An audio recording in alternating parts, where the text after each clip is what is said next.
ಅಂತ ಅಂದ್ಕೊಂಡಿದ್ದೀನಿ. ಇವತ್ತು ನಾನು ಮಾಡ್ತಾ ಇರೋ ರೆಸಿಪಿ ಶೆಟ್ರು ಮನೆ ಸ್ಪೆಷಲ್.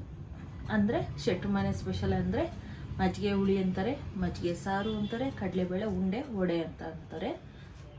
ಬನ್ನಿ ಏನೇನು ಪದಾರ್ಥಗಳು ಬೇಕು ಅಂತ ಹೇಳ್ತೀನಿ ನೋಡಿ. ಮಜ್ಜಿಗೆ ಸಾರಿಗೆ ಬೇಕಾ ಪದಾರ್ಥಗಳು: ಮಜ್ಜಿಗೆ ಬೇಕು, ಮೊಸರಿತ್ತು ಅದನ್ನು ಮಜ್ಜಿಗೆ ಮಾಡ್ಕೊಂಡಿದ್ದೀನಿ. ರುಬ್ಲಿಕ್ಕೆ ಕಾಯಿ, ಅರಶಿನ, ಹಸಿಮೆಣಸಿನ್ಕಾಯಿ, ಕೊತ್ತಂಬರಿ ಸೊಪ್ಪು, ಜೀರಿಗೆ ಮತ್ತು ಬೆಳ್ಳುಳ್ಳಿ, ಶುಂಠಿ ಇಷ್ಟು ಬೇಕು ರುಬ್ಲಿಕ್ಕೆ. ಇಷ್ಟೊಂದು ಮೆಣಸಿನ್ಕಾಯಿ ಹಾಕೊಂಡು ಇಟ್ಕೊಂಡಿದ್ರೆ ಮೇಡಮ್ ಇಷ್ಟು ಹಾಕ್ತೀರಾ ಅಂತ ಕೇಳ್ಬೋದು. ಇಷ್ಟು ಇದನ್ನು ಕಡಲೆಬೇಳೆ ಒಡೆಗೂ ಬೇಕು, ಉಂಡೆ ಮಾಡ್ತೀವಲ್ಲ ಅದಕ್ಕೂ ಬೇಕು, ಮತ್ತು ಖಾರಕ್ಕೂ ಬೇಕು. ಇಷ್ಟು ಬೇಕು. ಕಡಲೆಬೇಳೆ ಒಂದು ಲೋಟನ ತೊಳೆದು ನೆನೆ ಹಾಕಿ ತೊಳೆದು ಇಟ್ಕೊಬಂದಿದ್ದೀನಿ. ಮತ್ತು ಈರುಳ್ಳಿ ಹೆಚ್ಚಿಟ್ಟಿದ್ದೀನಿ, ಸಣ್ಣಗೆ ಹೆಚ್ಚಬೇಕು, ತುಂಬ ಸಣ್ಣಗೆ ಹೆಚ್ಚಬೇಕು. ಮತ್ತು ಕೊತ್ತಂಬರಿ ಸೊಪ್ಪನ್ನು ಇಟ್ಕೊಂಡಿದ್ದೀನಿ ನಾನು ಇದಕ್ಕೆ. ಇವಾಗ ಮಾಡೋದು ಹೇಗೆ ಅಂತ ಹೇಳ್ಬಿಡ್ತೀನಿ ನೋಡಿ. ಪಾತ್ರೆ ಇಟ್ಟಿದ್ದೀನಿ, ಎಣ್ಣೆ ಹಾಕ್ಬಿಟ್ಟಿದ್ದೀನಿ. ಮಾತಾಡ್ತಾ ನಮ್ಮ ಹುಡುಗನ ಕೈಯಲ್ಲಿ ಮಾತಾಡ್ತಾ ಪಾತ್ರೆ ಇಟ್ಟು ಎಣ್ಣೆ ಹಾಕ್ಬಿಟ್ಟಿದ್ದೀನಿ. ಇವಾಗ ಎಣ್ಣೆ ಕಾದಿದೆ, ಸ್ಟವ್ ಹಚ್ಬಿಟ್ಟಿದ್ದೀನಿ. ಮಾತಾಡ್ತಾ ಎಣ್ಣೆ ಕಾದಿದೆ, ಸಾಸಿವೆ ಹಾಕ್ಕೊಂತ ಇದ್ದೀನಿ. ಈಗ ಅದು ಸಾಸಿವೆ ಚಟಪಟ ಅಂತ ಇದೆ. ಜೀರಿಗೆ ಹಾಕ್ಕೊಂತ ಇದ್ದೀನಿ ಸ್ವಲ್ಪ ಒಗ್ಗರಣೆಗೆ, ಮತ್ತು ಒಣಮೆಣಸಿನ್ಕಾಯಿ ಮತ್ತು ಕರಿಬೇವಿನ ಸೊಪ್ಪು ಎರಡನ್ನೂ ಒಗ್ಗರಣೆಗೆ ಹಾಕ್ತಾಯಿದ್ದೀನಿ. ಪೂರಿ ಸಿಮ್ ಮಾಡ್ತಾಯಿದ್ದೀನಿ ಈಗ ನೋಡಿ.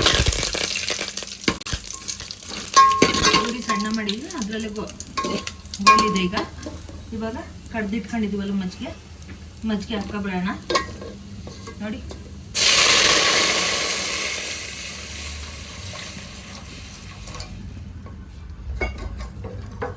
ಪೂರಿ ಜೋರು ಮಾಡಿದ್ದೀನಿ. ತುಂಬ ಹುಳಿನೂ ಬೇಡ, ತುಂಬ ಸ್ವೀಟ್ ಮಜ್ಜಿಗೆನೂ ಬೇಡ, ಮೀಡಿಯಮಾಗಿ ಇರೋದು ತಗೊಳ್ಳಿ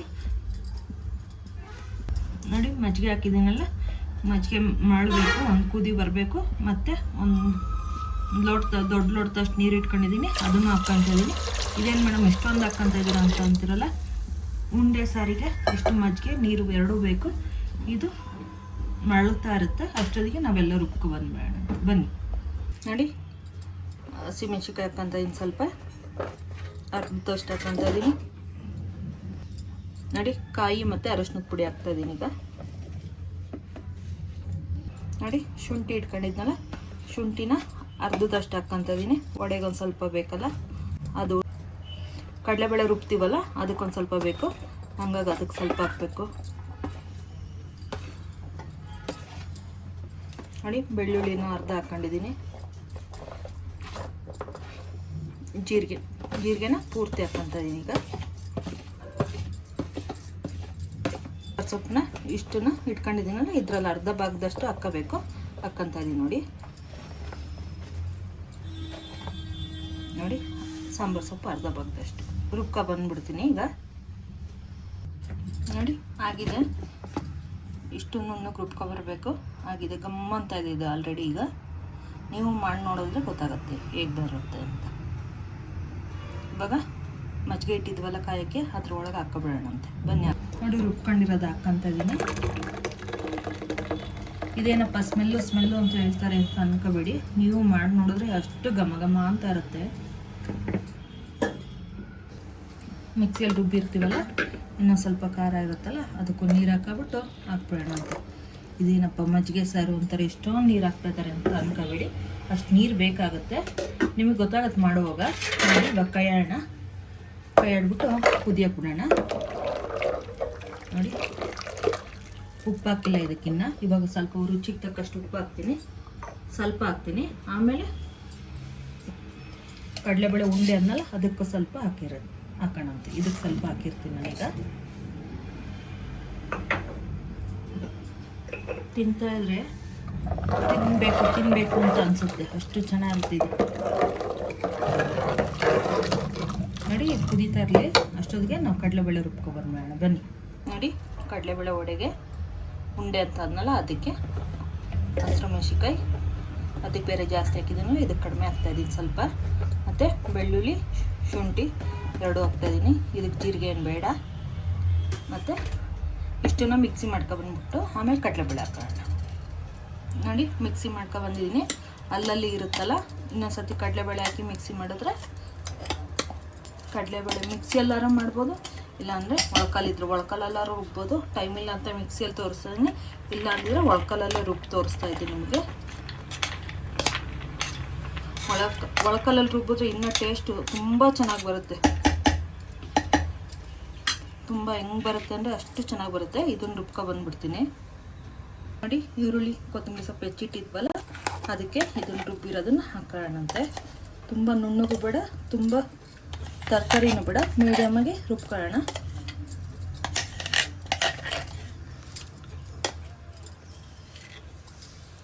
ಇನ್ನೂ ಸ್ವಲ್ಪ ಇದೆಯಲ್ಲ ಅದನ್ನು ರುಬ್ಕೊಂಡ್ಬಂದ್ಬಿಡ್ತೀನಿ ನೋಡಿ. ಇನ್ನೊಂದು ಟ್ರಿಪ್ ಹಾಕ್ಕೊಂಡಿದ್ನಲ್ಲ ಅದು ರುಬ್ಕೊಂಡ್ಬಂದಿನಿ. ಒಂದೊಂದು ಜಾಗದಲ್ಲಿ ಕಡಲೆಬೇಳೆ ಇದೆ, ಇದ್ರೂ ಏನು ಪರವಾಗಿಲ್ಲ, ಅದು ಒಳಗೆ ಹೋಗುತ್ತೆ, ಏನಾಗಲ್ಲ. ಮಿಕ್ಸ್ ಮಾಡ್ಕೊಳ್ಳೋಣ. ಈಗ ತುಂಬ ಇರೋದು ಬೇಡ, ಒಂದೊಂದು ಜಾಗದಲ್ಲಿ ಇರಲಿ ನೋಡಿ. ಉಪ್ಪು ಹಾಕಿ ಕಲಸೋಣ. ಹೇಗೆ ಬಂತು ಅಂತ ಟೇಸ್ಟ್ ನೋಡ್ಬಿಟ್ಟು ಅದಕ್ಕೆ ಉಪ್ಪು ಹಾಕಿರ್ತೀವಲ್ಲ ಸ್ವಲ್ಪ ಹಾಕೋಣ. ರುಚಿಗೆ ತಕ್ಕಷ್ಟು ಉಪ್ಪು ಇದಕ್ಕೆ ನೋಡಿ ಹಾಕಿ. ಈರುಳ್ಳಿ ಆದಷ್ಟು ತುಂಬ ಸಣ್ಣಗೆ ಹೆಚ್ಚಬೇಕು. ಹೆಚ್ಚಕ್ಕೆ ಬರೋರು ಹೆಚ್ಕೊಳ್ಳಿ, ಹೆಚ್ಚಕ್ಕೆ ಬರ್ದಿದ್ದವರು ಇವಾಗೆಲ್ಲ ಚಾಪಿಂಗ್ ಮಿಷಿನ್ ಬಂದಿದೆ, ಚಾಪರಲ್ಲಿ ಅದಕ್ಕೆ ಹಾಕಿ ಚಾಪ್ ಮಾಡಿದ್ರೆ ಆಗೋಗುತ್ತೆ.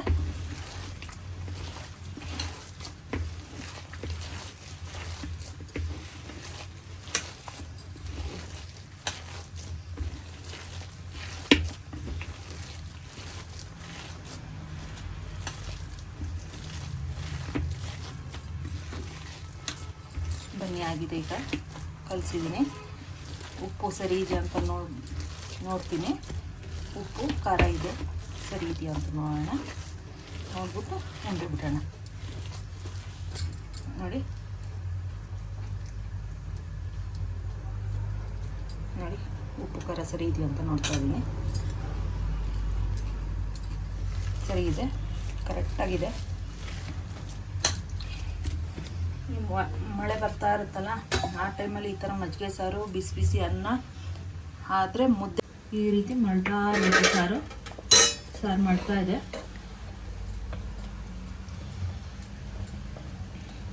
ನೋಡಿ. ನಾನೇನು ಫಸ್ಟೇ ಉಂಡೆ ಮಾಡ್ಕೊಳ್ಳಲ್ಲ, ಈ ರೀತಿ ಉಂಡೆ ಮಾಡ್ಕೊಂಡು ನೋಡಿ ಹಿಂಗೆ ಬಿಡೋದು. ಮಧ್ಯಕ್ಕೆ ಸಾರು ಮಾಡ್ತಾ ಇರುತ್ತಲ್ಲ ಆ ಟೈಮಲ್ಲಿ ನೋಡಿ, ಸಾರಿಗೆ ಇಷ್ಟು ದಪ್ಪ ಉಂಡೆ ಮಾಡಿ ಮಧ್ಯ ಬಿಡೋಣ. ಬಿಟ್ಟು ಆದ ತಕ್ಷಣವೇ ಕೈ ಆಡಕ್ಕೆ ಹೋಗ್ಬೇಡಿ, ಉಂಡೆ ತೇಲ್ಕ ಬರುತ್ತೆ. ತೋರ್ಸಪ್ಪ ಅಲ್ಲಿ ಉಂಡೆ ತೇಲ್ತಾ ಇರೋದು ನೋಡಿ, ಗೊತ್ತಾಗುತ್ತೆ ನಿಮ್ಗೆ ಉಂಡೆ ತೇಲೋದು ಕಾಣುತ್ತೆ.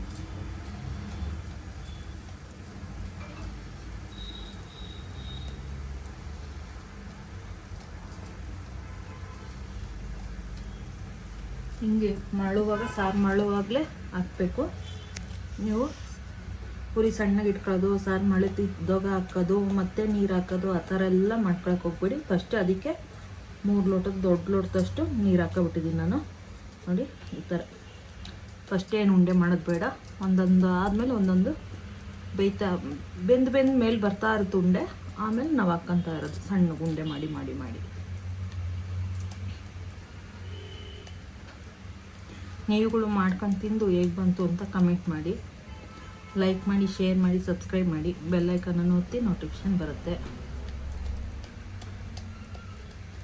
ಎಷ್ಟು ಜನ ಕಮೆಂಟ್ ಮಾಡ್ತೀರಂತ ನೋಡೋಣ. ಇದಕ್ಕೆ ಚೆನ್ನಾಗಿದೆ ಚೆನ್ನಾಗಿಲ್ಲ ಅಂತ ಕಮೆಂಟ್ ಮಾಡಿ.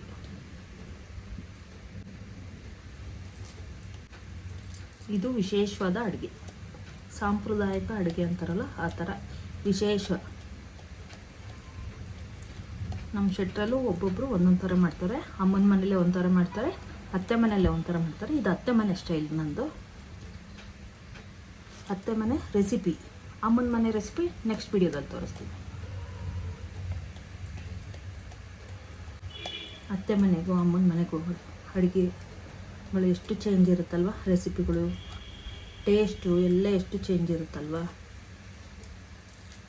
ಏನಪ್ಪ ಇಷ್ಟೊಂದು ಮಾತಾಡ್ತೀರಾ ಅಂತ ಅನ್ಕೋಬೇಡಿ, ನಿಮಗೆ ಹೇಳ್ತಾ ಇರೋದಷ್ಟೇ. ಪೂರ್ತಿ ಬಿಟ್ಕೊಬಂದ್ಬಿಡ್ತೀನಿ.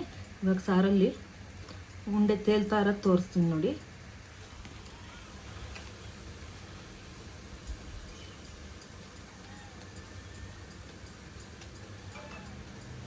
ನೋಡಿ ಸೈಡಲ್ಲೆಲ್ಲ ಉಂಡೆ ತೇಲ್ತಾ ಇದೆ, ನಿಮ್ಗೆ ಕಾಣಿಸ್ತಾ ಇರ್ಬೋದು ಅನಿಸುತ್ತೆ. ಅರಶಿನ ಪುಡಿ ಹಾಕಿರೋದ್ರಿಂದ ನಿಮಗೊಂದು ಕಾಣಲ್ಲ ಅನಿಸುತ್ತೆ.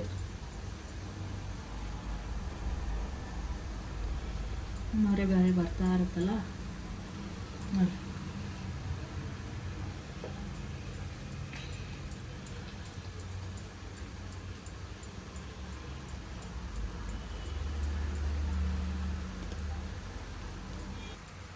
ನೋಡಿ ಉಂಡೆ ಪೂರ್ತಿ ಬಿಟ್ಕೊಬಂದ್ಬಿಡ್ತೀನಿ.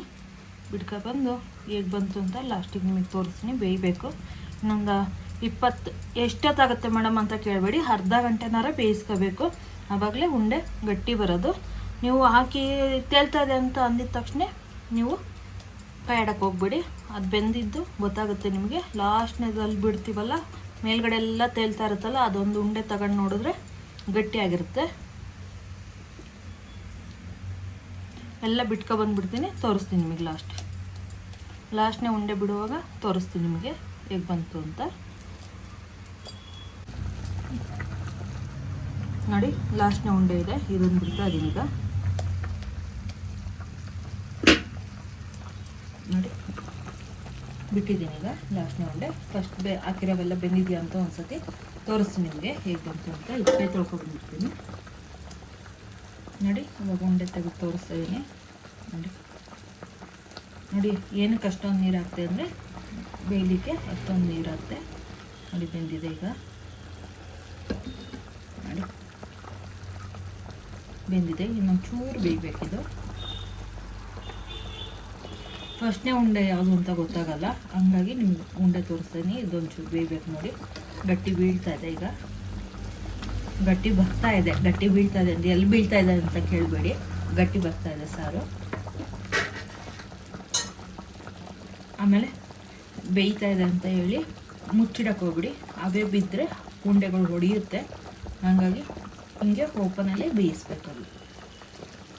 ಇವಾಗ ಎಲ್ಲ ಹಾಕಿದ್ದೀವಲ್ಲ, ಸಣ್ಣ ಉರಿ ಮಾಡ್ಕೊಂಡು ಬೇಯಿಸೋಣಂತೆ. ಸ್ಮೆಲ್ ಅಂತೂ ಅದ್ಭುತವಾಗಿದೆ.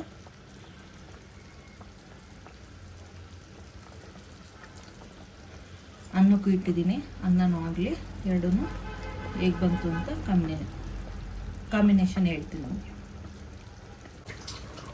ನೋಡಿ ಇವಾಗ ಪೂರ್ತಿ ಕೈ ಇಟ್ಕೊಳ್ಳಿ. ಆವಾಗಲೇ ನಿಮ್ಗೆ ತೋರ್ಸೋಕ್ಕೆ ನಾನು ಸೌಟ್ ಹಾಕಿದ್ದು, ಇವಾಗಲೇ ಮತ್ತೆ ಸೌಟ್ ಹಾಕ್ತಿರೋದು. ನೋಡಿ ಆದಷ್ಟು ದಪ್ಪ ತಳದ ಪಾತ್ರೆ ಇಟ್ಕೊಳ್ಳಿ. ಸ್ಟೀಲ್ ಪಾತ್ರೆ ಇದ್ದವರು ದಪ್ಪ ತಳದ ಇಟ್ಕೊಳ್ಳಿ. ತೆಳ್ಳಗಿರೋದು ಇಟ್ಕೊಂಡ್ರೆ ಅಂದರೆ ತಳ ಹತ್ತುತ್ತೆ, ಸೀದ್ದಂಗೆ ಆಗುತ್ತೆ, ಇಟ್ಕೊಂಡಂಗೆ ಆಗುತ್ತೆ ಕಡಲೆಬೇಳೆ. ನೋಡಿ ಬೆಂದಿದೆ ಇದು. ನೋಡಿ ಬೆಂದಿದೆ. ಆಫ್ ಮಾಡ್ತಾ ಇದ್ದೀನಿ ಈಗ. ನೋಡಿ ಬಿಸಿ ಬಿಸಿ ಅನ್ನ, ಮಜ್ಜಿಗೆ ಸಾರು, ಉಂಡೆ ಹೇಗಿದೆ ಅಂತ ತಿಂದ್ಬಿಟ್ಟು ಹೇಳ್ತೀನಿ ನಿಮಗೆ. ಬಿಸಿ ಬಿಸಿ ಇದೆ, ನಾನು ಹಂಗಾಗಿ ಸ್ಪೂನಲ್ಲಿ ತಿಂತಾಯಿದ್ದೀನಿ. ನೀವು ಕೈಯಲ್ಲಿ ತಿಂದ್ಬಿಟ್ಟು ನೀವು ಹೇಗೆ ತಿಂದರೂ ಹಾಕ್ತೀನಿ ಅಪ್ಪ, ನಾನೇನು ಹಾಕ್ತೀನಿ ಇಕ್ತೀನಿ ಅಂತ ಹೇಳಲ್ಲ. ನೋಡಿ ತಿಂದ್ಬಿಟ್ಟು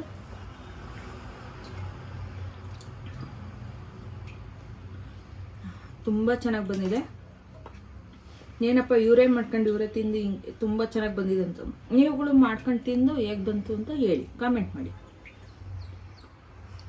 ನೋಡಿ ನೋಡಿ ಉಂಡೆ ಕಟ್ ಮಾಡಿದ್ದೀನಿ. ಅದನ್ನು ತಿನ್ನೋದು ತೋರಿಸ್ತೀನಿ. ಬಿಸಿ ಬಿಸಿ ಇದೆ.